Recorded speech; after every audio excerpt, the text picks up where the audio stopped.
പ്രിയപ്പെട്ട പ്രേക്ഷകരെ, ജി സുധാകരനാണ് ഇന്നത്തെ വാർത്താ താരം. കുറച്ച് നാളുകളായിട്ട് പാർട്ടിയുമായിട്ട് ചില അസ്വാരസ്യങ്ങൾ ജി സുധാകരൻ ഉണ്ടായിരുന്നു.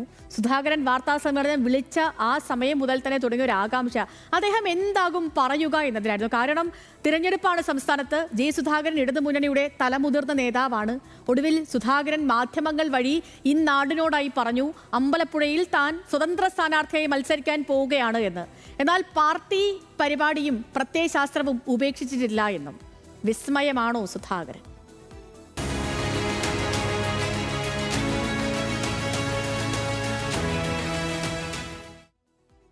സുധാകരന്റെ വാർത്താ സമ്മേളനത്തിന് പിന്നാലെ പ്രതികരണങ്ങൾ വന്നു. ജി സുധാകരനെ പാർട്ടി അധിക്ഷേപിച്ചിട്ടില്ല എന്ന് CPIM general secretary MA baby പറഞ്ഞു.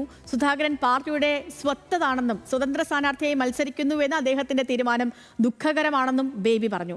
മറ്റാർക്കും നൽകാത്ത അത്രയും പരിഗണന പാർട്ടി ജി സുധാകരന് നൽകിയിട്ടുണ്ട് എന്നാണ് CPIMന്റെ ആലപ്പുഴ ജില്ലാ സെക്രട്ടറി R നാസർ പ്രതികരിച്ചത്. പ്രായം കാരണമാണ് അദ്ദേഹത്തെ സംസ്ഥാന കമ്മിറ്റിയിൽ നിന്നും മാറ്റി ആലപ്പുഴ ജില്ലയുടെ ചുമതലകൾ നൽകിയത്. എന്നാൽ അദ്ദേഹം ജില്ലാ കമ്മിറ്റികളിൽ ഒന്നും പങ്കെടുത്തിരുന്നില്ല എന്നും നാസർ പറഞ്ഞു. അമ്പലപ്പുഴയിൽ സ്വതന്ത്ര സ്ഥാനാർത്ഥിയായി മത്സരിക്കാനുള്ള ജി സുധാകരന്റെ തീരുമാനത്തിൽ പ്രതികരണവുമായി മന്ത്രി സജി ചെറിയാനും രംഗത്ത് വന്നിരുന്നു. സ്വതന്ത്രനായി മത്സരിക്കുക എന്നത് അദ്ദേഹത്തിന്റെ വ്യക്തിപരമായ കാര്യമെന്നായിരുന്നു സജി ചെറിയാന്റെ പ്രതികരണം. ഈ പ്രതികരണങ്ങൾ നമുക്ക് കേൾക്കാം. ജി സുധാകരനെ പോലെ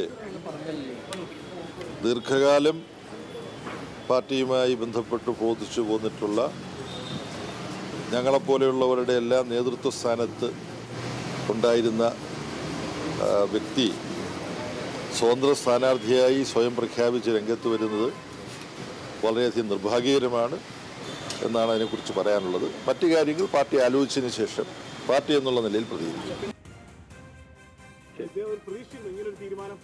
ഇല്ലില്ല, നമ്മൾ പ്രതീക്ഷിക്കാത്തതാ. അതെ അതെ, പ്രതീക്ഷിക്കാത്ത ഒരിക്കലും അദ്ദേഹം ചെയ്യാൻ പാടില്ലാത്ത. പിന്നെ ഇനി സാധ്യതയുണ്ട്, നോക്കട്ടെ. പിന്നെ നോക്കട്ടെ. നേതൃത്വം അത് സംബന്ധിച്ച് കൃത്യമായ മറുപടി പറയും. അതിശയോക്തിപരമായ ഒരു കാര്യവും പാർട്ടിക്ക് മറച്ചു വെക്കാനോ ഒന്നുമില്ല. വസ്തുതാപരമായി അദ്ദേഹത്തിൽ ഉന്നയിച്ചിട്ടുള്ളത് അത് മറുപടി പറയും.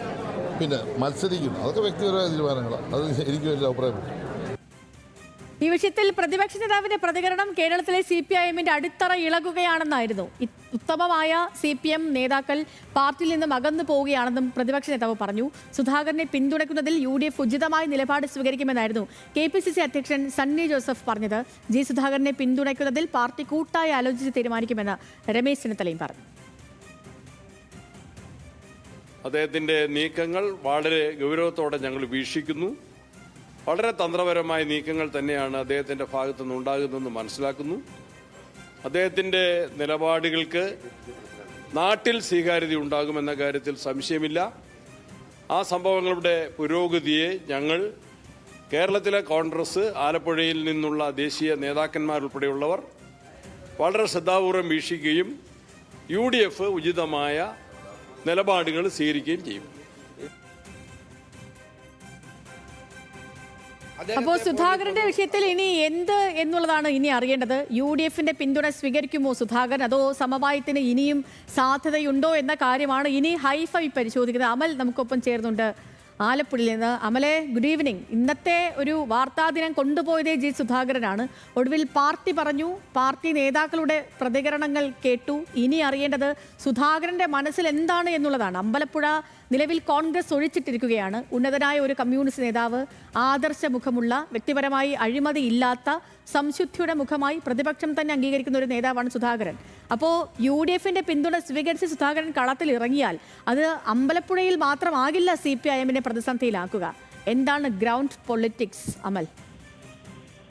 Very good morning Sethu. ഏതായാലും സുധാകരന്റെ ഈ ഒരു നീക്കം അത് CPM ക്യാമ്പ് നേരത്തെ തന്നെ ആലോചിച്ചിരുന്നതാണ്. അല്ലെങ്കിൽ ഇത്തരത്തിലുള്ള ഒരു നീക്കം ഉണ്ടാകും എന്ന കാര്യം CPMന് നേരത്തെ തന്നെ അറിയാമായിരുന്നു. ഇതിന്റെ ഭാഗമായി കഴിഞ്ഞ ദിവസങ്ങളിലെല്ലാം വലിയ രീതിയിലുള്ള അനുനയ നീക്കങ്ങൾ ഉണ്ടായതുമാണ്. പക്ഷേ സുധാകരൻ പാർട്ടിക്ക് മുന്നിൽ വെച്ച ചില കാര്യങ്ങളുണ്ട്. അതൊന്നും അംഗീകരിക്കുവാൻ വേണ്ടി പാർട്ടി നേതൃത്വം തയ്യാറായില്ല എന്നുള്ളതാണ് സുധാകരനെ ചൊടിപ്പിച്ചതും പിന്നീട് താൻ തീരുമാനിക്കുന്ന ആ ഒരു കാര്യവുമായി സുധാകരൻ മുന്നോട്ട് പോകുന്ന ഒരു സ്ഥിതി ഉണ്ടായത്. ഉണ്ടായത്. പ്രത്യേകിച്ചും അദ്ദേഹത്തിന് മത്സരിക്കാനുള്ള താല്പര്യങ്ങളെല്ലാം ഉണ്ടായിരുന്നു. ഇനി എന്താകും സുധാകരന്റെ തീരുമാനം എന്നതാണ് ഈ വിഷയത്തെ കുറെ കൂടി നമ്മൾ കാണുമ്പോൾ മനസ്സിലാക്കേണ്ടത്. സുധാകരനെ സംബന്ധിച്ചിടത്തോളം ഇന്നത്തെ വാർത്താ സമ്മേളനത്തിൽ അദ്ദേഹം പറഞ്ഞത് താൻ വ്യക്തിപരമായി ആരെയും അധിക്ഷേപിക്കുന്നില്ല എന്ന് പറഞ്ഞുകൊണ്ട് തന്നെ സജി ചെറിയാനാകട്ടെ, എം മണിയാകട്ടെ, എച്ച് സലാം ആകട്ടെ, അതിലും മേലെയായിട്ട് ഇളമരം കരീമാകട്ടെ, ഇവരെല്ലാവരെയും വ്യക്തിപരമായി തന്നെ വിമർശിക്കുന്ന ഒരു സമീപനമായിരുന്നു വാർത്താ സമ്മേളനത്തിൽ സുധാകരന്റെ ഭാഗത്തുനിന്നുണ്ടായത്. പക്ഷെ അതൊട്ടും രൂക്ഷമായ ഒരു ഭാഷയിലായിരുന്നില്ല എന്നതും പ്രത്യേകം ശ്രദ്ധിക്കേണ്ടതുണ്ട്.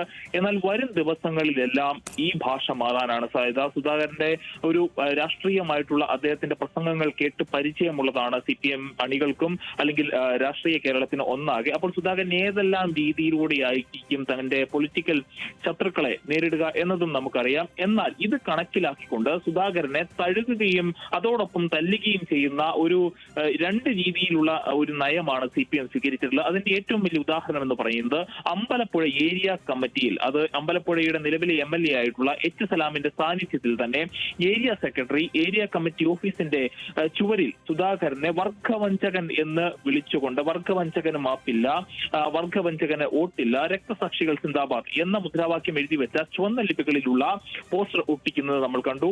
ഇപ്പോൾ അമ്പലപ്പുഴയിലെ സെക്രട്ടറി അടക്കം പറയുന്നത് സുധാകരൻ ഒരു രാഷ്ട്രീയ കുറുക്കനാണ് എന്നും രാഷ്ട്രീയപരമായിട്ടുള്ള ആർത്തിയാണ്, പാർലമെന്ററി രാഷ്ട്രീയത്തോടുള്ള ആർത്തിയാണ് അദ്ദേഹത്തിനുമെന്നും അമ്പലപ്പുഴയുടെ ഏരിയ സെക്രട്ടറി പറയുമ്പോഴും ജില്ലാ സെക്രട്ടറിയുമായി നമ്മൾ വാർത്താ സമ്മേളനത്തിൽ ഈ കാര്യം അവതരിച്ചപ്പോൾ അദ്ദേഹം പറഞ്ഞത് ഇത്തരത്തിലുള്ള ഒരു കാര്യവും തന്നെ ശ്രദ്ധയിൽപ്പെട്ടിട്ടില്ല.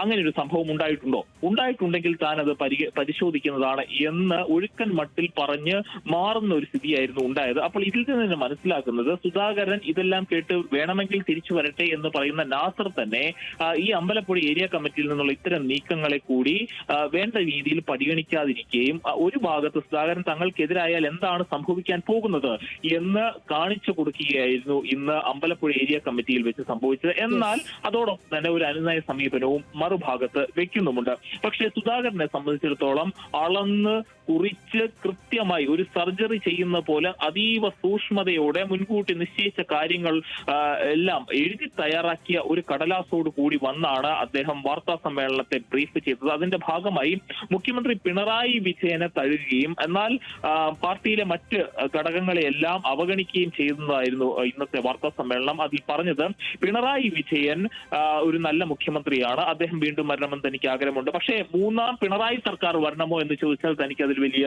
അഭിപ്രായമില്ല എന്നായിരുന്നു സുധാകരൻ പറഞ്ഞത്. അപ്പോൾ സുധാകരൻ ഇപ്പോൾ കണക്ക് കൂട്ടുന്നു മുഖ്യമന്ത്രി തന്നെ വിളിക്കണം എന്നൊരു ചിന്ത ഇപ്പോഴും അദ്ദേഹത്തിന്റെ ഉള്ളിലുണ്ട്. പ്രത്യേകിച്ചും മുഖ്യമന്ത്രി കുട്ടനാട്ടിലും അതോടൊപ്പം തന്നെ പെരുമ്പളം പാലത്തിന്റെയും മറ്റും ഉദ്ഘാടന ചടങ്ങുകൾക്കും കുട്ടനാട്ടിലെ ചില മറ്റു പദ്ധതികളുടെ ഉദ്ഘാടന ചടങ്ങുകൾക്കുമായി എത്തിയപ്പോൾ AC റോഡിലൂടെ ഈ പറവൂർ ജംഗ്ഷനിൽ സുധാകരന്റെ വീടിന് തൊട്ടടുത്തു കൂടിയാണ് മുഖ്യമന്ത്രി പോകുന്നതും അവിടുത്തെ ഹെലിപ്പാഡിലാണ് ലാൻഡ് ചെയ്യുന്നത് പോലും. പക്ഷെ മുഖ്യമന്ത്രി സുധാകരനെ കാണാൻ തയ്യാറായില്ല, മുഖ്യമന്ത്രി സുധാകരനെ വിളിച്ചിട്ടുമില്ല ഇതുവരെ. അങ്ങനെ മുഖ്യമന്ത്രി സുധാകരനെ വിളിച്ചിരുന്നു എന്ന രീതിയിലുള്ള വാർത്തകളെല്ലാം കഴിഞ്ഞ കുറച്ച് മണിക്കൂറുകളായിട്ട് വന്നുകൊണ്ടിരുന്നതാണ്. പക്ഷെ അതിലൊരു വ്യക്തത ഇപ്പോൾ വന്നിരിക്കുന്നു, മുഖ്യമന്ത്രി വിളിച്ചിട്ടില്ല എന്ന് തന്നെയാണ് നമുക്ക് മനസ്സിലാക്കുവാൻ. അപ്പൊ നമുക്ക് കാത്തിരിക്കാം ഇതിന്റെ ക്ലൈമാക്സ് എന്താകുമെന്ന്. അമലാണ് വിശകലനങ്ങൾ നടത്തിയത് ആലപ്പുഴയിൽ നിന്ന്.